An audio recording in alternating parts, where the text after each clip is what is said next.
За изведување на хидролизана сахароза потребно е да имаме растворна сахароза, хлороводородна киселина и натриум хидроксид.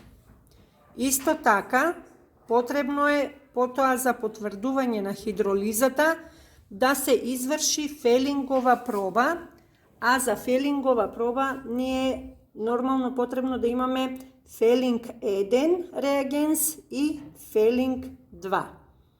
За да се изведе оваа анализа, потребно е во епруветата најпрво да ставиме 2 мл на раствор на сахароза.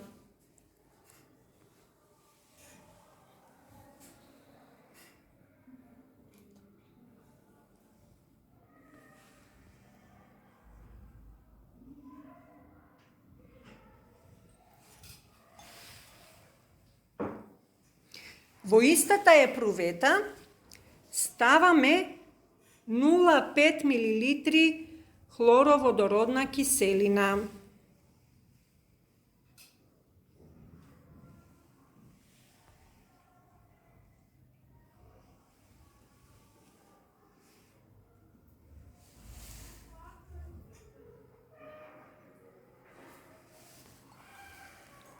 Смесата од сахароза и хлороводородна киселина ја загреваме 5 минути.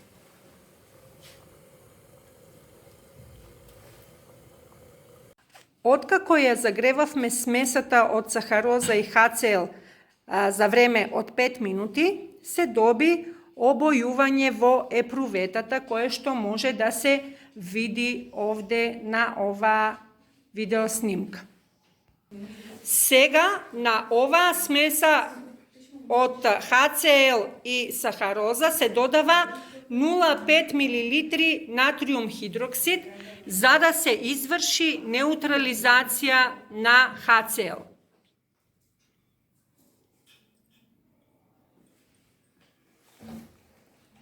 За да докажеме дека е извршена хидролиза на сахарозата под дејство на HCl, потребно е сега да се изврши фелингова проба.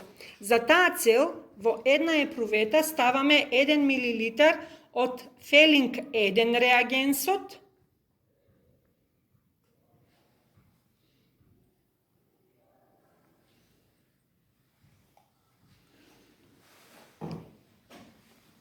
и 1 мл од реагенсот фелинг 2.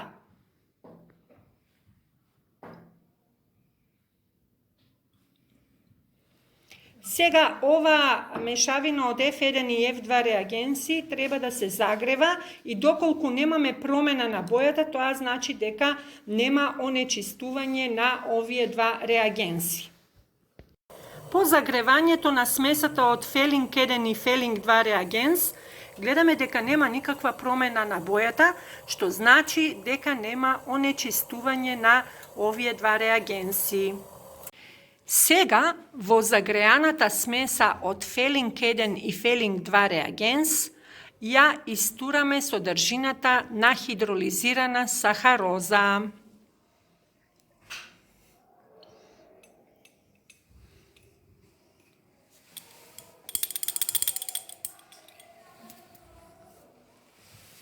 При тоа ја промешуваме епруветата. Оваа епрувета сега треба да се загрева и доколку имаме успешна хидролиза на сахарозата, треба да се добие керамидно црвена боја на целосната содржина. Сега смесите од хидролизирана сахароза и реагенси фелинг 1 и фелинг 2 ги ставаме во стаклена чаша со жешка вода која врие и ги загреваме. При тоа забележуваме промена на бојата во епруветите. Бојата се менува од зеленкаста до жолта, преку жолта оди до портокалова нијанса, за на крај да се добие црвена, темно црвена керамидна нијанса.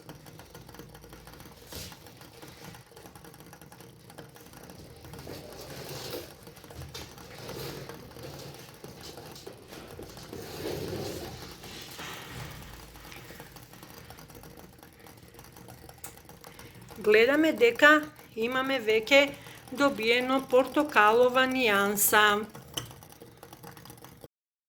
По извесно време на загревање гледаме дека бојата на смесата во епруветите преминува од портокалова веќе во темна керамидна нијанса.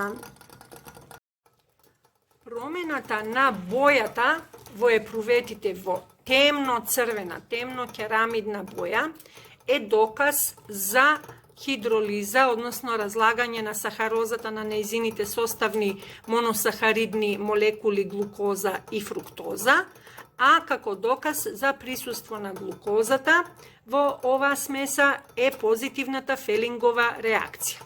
Гледаме дека епруветите добија темно црвена до кафенкаста нијанса.